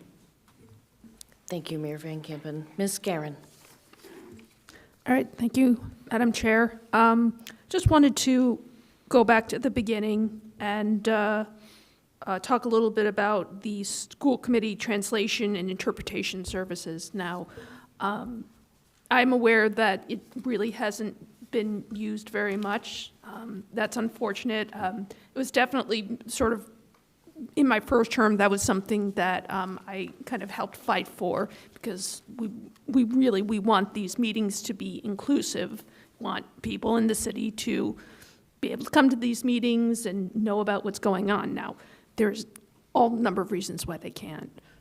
You know, it's at night, there's other concerns, but I guess I'm hoping, you know, maybe moving forward that there is some kind of translation and interpretation services available to the public, maybe as a way to encourage, like, you know, people whose English aren't as comfortable speaking and listening to English. I guess that's not really a question, but I hope that's just. Well, I'm something we glad you can brought think it up about. because we are sensitive exactly to what you said. So we know that at home, people can close caption in the language that they prefer and speak naturally in. But here, we did, just at the school committee had asked over the last couple of years and hired a service, and they're wonderful people. They're here with us this evening, and they're hired through a contract, and that contract costs $64,000. Then you look at the usage, and many of you know I take a lot of different notes, and I look and find out the services that we provide, what's the return on the value here. We did look at 2 other options that we will employ. We have looked at technology. There's several platforms. One in particular we're going to test. They're used in several communities, and Mr. Patuto, our Chief Technology Officer, has led the charge in finding the best option at the lowest possible price. It translates 70 languages. It is coming to that microphone, for example, the person or persons in the audience can scan a QR code, pick the language that they want, and it gets translated in real time. And if somebody's speaking in a language that we can't follow, we can do the very same thing. Right now, it would only be a one-way translation in the service that we have. Conversely, if that becomes wonky, and I don't think it has, we have several communities, and Mr. Patuto is doing reference checks on them, and we're going to have a demonstration. That is a charge for that, but it's hourly and only as needed, but they're available to do it immediately. And the second is we have current staff who will be reassigned to work the evenings of the school committee to at least translate in the 3 languages that we already have available at no cost to us. It's changing their schedule. So we'll have 2 options available to us that will have really, if anything, a very small increase or very small line item that will be tapped in this budget to accommodate that expense should we use technology only. But we will have real-time translation as well with our individual staff people. Okay, yeah, that's really good to know. And you said for the people watching the streaming, there's an option to do closed captioning Yes. in their preferred language? It is, yes. Okay, Yep. great, thank you very much. You're welcome. I would like to real quick just touch on that. Before this was zeroed out, we had many detailed conversations about what could we follow up with that. And I liked that the superintendent had multiple options that he was looking into before this was even a consideration. Thank you, Ms. Guerin. Thank you, Superintendent. I think Mr. Barros was next. Thank you, Madam Chair. Just want to thank you, Mr. Barrett, and the superintendent and the whole team who worked on this budget. I've been meeting with the chair and the superintendent for the past few weeks and few months. looking at the budget and look at different scenarios and which situation we would be at. Of course, this is a budget that we wish we were not voting on. At the same time, it is a budget that thankfully we have to vote on, and we will vote on. And I'll explain why. First, I'm looking at the principles behind you. Of course, they all have a challenge, which is continue with the services that they have to provide to our kids, having the need that our kids and our families deserve and need, as you, Mr. Barrett, mentioned. But next year, having to do that with the level funding, with the same level of staff that they have, in some cases with reduction. So that's not easy at all. So I want to thank you for being brave and using all kinds of tools that you have in order to make that happen successfully. So thank you for that. We are in a situation that we are. Mrs. Babcock had a question. This is the type of enrollment or decline enrollment that we have. The answer is Washington, D.C. That's the situation that we are. It's not a situation that it is only happening in Everett. It's happening in all cities across the Commonwealth. I'm at the State House every day. We talk to superintendents every day. We talk to principals. It is a situation, especially now, gateway cities in communities like us that serve the communities that we serve. People like me, people who speak like me, who came to this country like me. But that we are in a situation that we are right now with a different scenario in Washington, D.C., and this is the result that we are facing. So the state has to deal with it. We do have a formula, and because we are losing students, because of Washington, D.C., we are losing funding. I want to thank the mayor. I've been on the school committee for 8-9 years now, and this is the first time that we have, at least in my time on the school committee, that we have chargebacks kept the way that it is. When I first came to the school committee, I used to look at those chargebacks. Of course, there are a lot of things that are needed, but things that I used to ask myself, I'm like, why are we paying this amount of money for a stadium that we use twice a week or sometimes once a week? I always had those questions and always had an increase. So, Mayor Van Kampen, so glad that you are in this position. I want to thank you for that. For working closely with the superintendent and hearing this call, understanding and caring about it. So really, really appreciate it. One thing that I am very thankful to the superintendent and his team is that we are not, there are a lot of districts out there. We've been meeting with superintendents across the state at the State House. There are a lot of districts that are in a very difficult situation, much more difficult than we are. There are districts out there similar to Everett and serving communities similar that we serve that are closing classrooms, that are even thinking about closing schools. Like the situation is very dire, and we have been able to not bring any additional costs to our students, starting to charge for programs, which a lot of districts are doing. There are districts who are not charging for sports, that now are going to charge for sports, and many other things, and we are not doing that, which is terrific. So in a nutshell, it is a difficult situation, a difficult budget, but I want to thank our principals, our finance team, and especially the superintendent and the whole team, that thankfully we are, even though we are in this difficult situation, we are, I would say, thankfully that we are going to vote in a budget, even though it's a difficult budget, but in a budget the way that is presented here, even with these small reductions, because when I'm looking at statewide as someone who works statewide every day, and hearing from different districts, when we look at the situation that we are in Everett and the situation that we are in other cities across the state, thank God we are in Everett.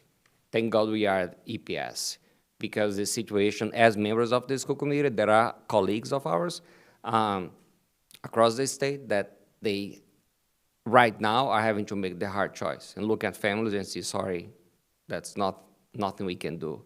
And we are able to do. So I'm very, very thankful for that. Again, thanks to the superintendent, the mayor, and especially our principals who will next year have to continue to provide the outstanding services that they do with the same level of funding that we have right now. So thank you again.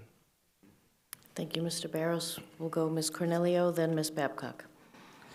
I would just like to say, I think it's a great thing you're doing with the teamwork, because I think the more people you have on a team, you all bring something to the table, and you've been able to do such great work and save money, and I think you're going to do even better, so I applaud each and every one of you, because I know it's a tough job and tireless, but thank you for everything you do for our students and our community. Well deserved. Thank you.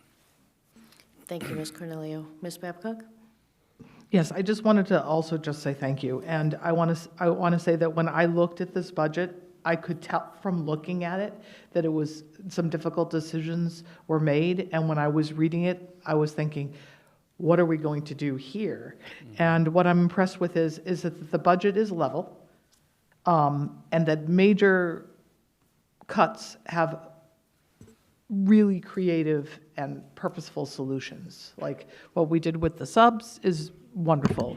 The options that we have for the school translation, in a way, realistically, they could be better than what we had before, because there may potentially be actually more options. And we will have somebody here who is at this committee that's possibly able to translate, who they'll see every week as well. Not that our wonderful translators are not here every single week. So I think that logical solutions and practical solutions to difficult choices, and that it has no impact on the students, that the positions and adaptations that were made are not going to impact the students' learning or their experiences, that things that are important to them, like debate and band and music and all the things that make school not just a in-classroom learning experience, but an experiential experience, is all still accounted for. So I think that we are really fortunate to have a team of people that have collaborated together, especially to Mr. Mayor and the superintendent and the principals and you guys that come up with a budget that looks super collaborative and sensible, as a Yankee would say. It's really sensible. It's like you just got something really high quality for a great price. So thank you very much for all your hard work. Thank you. Thank you, Ms. Babcock. Mr. Barros? Thank you, Madam Chair. That's one thing that I forgot to mention, that there is hope, right? Budget is, this is a, of course, done deal. You have a budget. This is all you have to work on.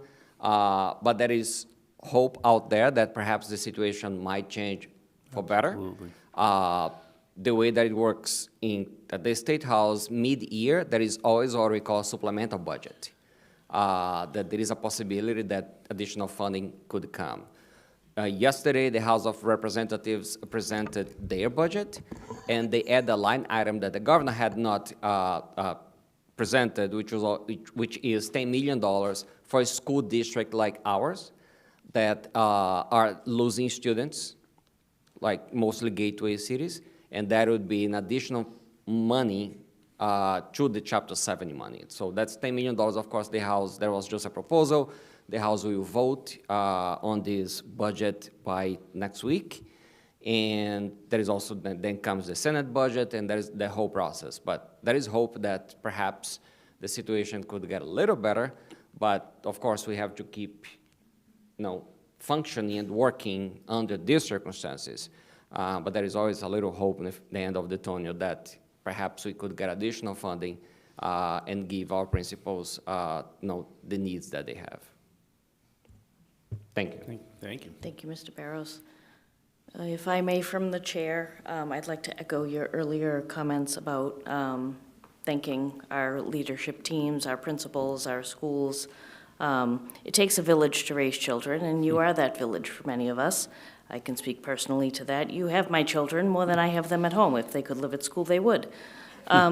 We briefly touched on this during the presentation, but if either of you could elaborate a little more.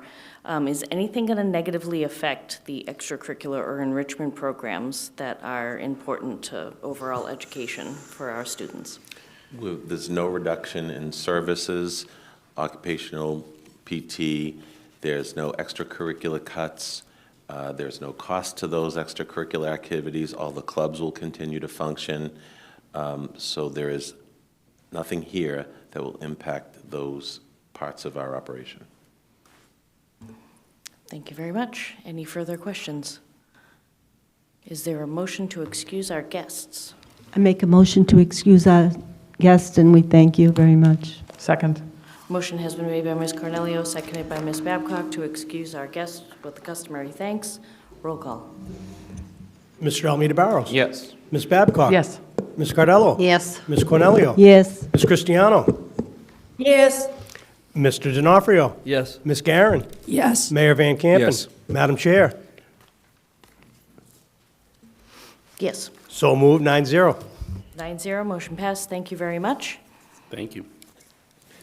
Madam Madam Chair, Chairman? Mr. Barros. I would like to make a motion to accept the recommendation of the budget in the amount of, well, FY27 budget, I believe in the amount of $145,395,399.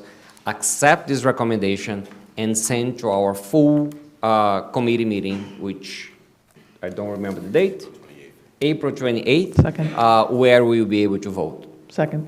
Motion has been made by Mr. Barros, seconded by Ms. Babcock, to accept the FY27 budget proposal of $145,395,399 as presented and referred to the next school committee meeting on Tuesday, April 28th, 2026. Roll call. Mr. Almeida Barros. Yes. Ms. Babcock. Yes. Ms. Cardello. Yes. Ms. Cornelio. Yes. Ms. Cristiano. Yes.